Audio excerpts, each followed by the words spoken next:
پادری کی تصویر جوتی پہ دیکھو گے غصہ آئے گا یا پیار آئے گا؟ عقل مندوں سے سوال ہے، جن کی عقل سلامت ہے، اپنے پیر صاحب کی تصویر، پیر صاحب کا نام جب تم جوتی پہ دیکھو گے غصہ آئے گا یا پیار آئے گا؟ غصہ آئے گا، کہو گے ہمارے بابا کی توہین ہو گئی، ہمارے پاپا کی توہین ہو گئی۔ ارے ظالموں، شرک نے تمہیں کتنا اندھا کر دیا، تم محمد کریم کا نام پیارے نبی کی نالین پہ لکھتے ہو، اس سے بڑی بھی کوئی گستاخی ہوگی؟ ارے مصطفیٰ کا مبارک نام تو قرآن کے حروف میں ہے، قرآن کے الفاظ میں ہے، قرآن کی زینت ہے۔ جس نبی کا نام قرآن کی زینت تھا، تم نے اس نبی کے نام کو اٹھا کر جوتی کی زینت بنا دیا، اور ابھی ابلیس کا فتویٰ اس پہ لگاتے ہو جو تمہارے طرح کی بے غیرتی نہیں کرتا۔ اس کو کہتے ہو کہ آج سارے جہان والے خوشی منا رہے سوائے ابلیس کے۔ ابلیس نبی کی وفات پہ خوش ہوتا ہے، ابو بکر غمگین ہے، عمر غمگین ہے، عثمان غمگین ہے، علی غمگین ہے، حسن غم میں ہے، حسین غم میں ہے، عائشہ غم میں ہے، حفصہ غم میں ہے، بلال غم میں ہے، فاطمہ غم میں ہے۔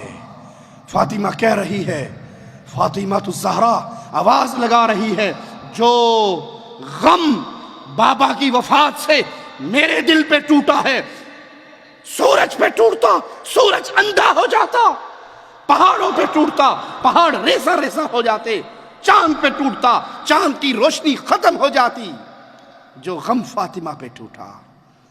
تمہاری شرک کرنے کی وجہ سے عقلیں ایسے ماری گئی۔ ارے نبی صلی اللہ علیہ وسلم کی جوتی پہ گندگی لگتی تھی یا نہیں؟ حدیث یاد ہے آپ کو؟ پیارے نبی نماز پڑھا رہے تھے، دوران نماز اپنی جوتی اتار دی تھی، صحابہ نے سب نے اتار دی تھی۔ آپ نے پوچھا میرے صحابہ تم نے کیوں اتاری؟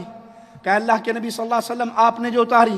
کہا مجھے تو جبرائیل نے آ کے خبر دی تھی، مجھے جبرائیل نے آ کے خبر دی تھی کہ آپ کی جوتی کے نیچے گندگی لگی ہے، میں نے تو اس لیے اتاری۔ اے میرے صحابہ جب مسجد میں آؤ تو اپنی جوتی کو زمین پہ رگڑ لیا کرو، زمین پہ مسل لیا کرو تاکہ جو گندگی لگی ہو وہ اتر جائے۔ پیارے نبی کی جوتی پہ تو گندگی لگتی تھی، تم نے اس جوتی کی پوجا کرتے ہوئے میرے نبی کی ایسی گستاخیاں شروع کر دی کہ اللہ کا نام اور میرے نبی کا نام پیارے نبی صلی اللہ علیہ وسلم کے نالین پہ لکھنا شروع کر دیا۔ حق یہ ہے جب شرک کیا جاتا ہے عقل سلیم فوت ہو جاتی ہے، اور جب عقل ختم ہو جائے تو انسان اسی طرح کے جاہلوں کے کام کرتا ہے۔ آئیے مالک کا فرمان سنتے ہیں۔ میرا مولا فرماتا ہے قُلْ تَعَالَوْا أَتْلُ مَا حَرَّمَ رَبُّكُمْ عَلَيْكُمْ أَلَّا تُشْرِكُوا بِهِ شَيْئًا۔ پیارے نبی صلی اللہ علیہ وسلم اعلان کر کے ان کو سنا دیجئے، آؤ میں تمہیں وہ کام پڑھ پڑھ کے سناؤں جو تمہارے رب نے تم پہ حرام کر دیے ہیں، اور ان کاموں میں سے ایک کام یہ ہے کہ اللہ کے ساتھ، اپنے رب کے ساتھ کسی کو شریک نہ بنانا، اللہ کے ساتھ کسی کو اس کا پارٹنر نہ بنانا۔ اللہ سے دعا ہے اللہ ہمارے گناہوں کو معاف فرمائے، اللہ ہماری خطاؤں کو معاف فرمائے، اللہ ہماری سیاہکاریوں کو معاف فرمائے، اللہ ہمیں ایمان پہ باقی رکھے، اللہ ہمیں توحید پہ باقی رکھے، اللہ ہمیں غیرت ایمانی پہ باقی رکھے، اللہ ہمیں اس ایمان کا، اس توحید کا غیرت مند سپاہی بنائے، اور ہماری زندگی گزرے اسی لا الہ الا اللہ کے پیغام کو نشر کرتے ہوئے گزرے۔